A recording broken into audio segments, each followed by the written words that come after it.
Ronan Williams or Sipo Chaine? Easy, Ronan Williams. Dion van Rooyen or Khuliso Budau? Dino van Rooyen all day, every day. Aubrey Modiba or Dion Hotu? Aubrey Modiba. Marcelo Allende or Talente Mbati? Marcelo Allende. Maketleni Makaola or Tebogo Mokoena? Tebogo Mokoena. Mohau Nkotha or Kutlwano Letlaku? Okay. Mohau Nkotha has had a better season because he's playing, so he should be chosen. However, Kutlwano Letlaku is, I think, more talented than Mohau Nkotha, but Mohau Nkotha has been playing, so Mohau Nkotha.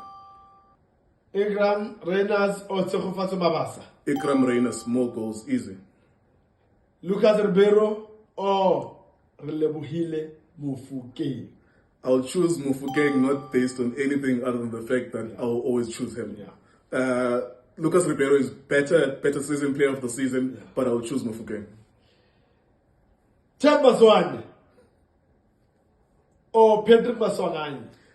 That's a difficult one. Different. Okay, Themba Zwane has a better career. If I was starting a team, I'll choose him. But it doesn't mean that he's more talented than Maswanganyi. But for the purpose of this, I will choose Themba Zwane because he's had a better career, more experience, played better internationally as well. It doesn't mean he's more talented than Patrick Maswanganyi.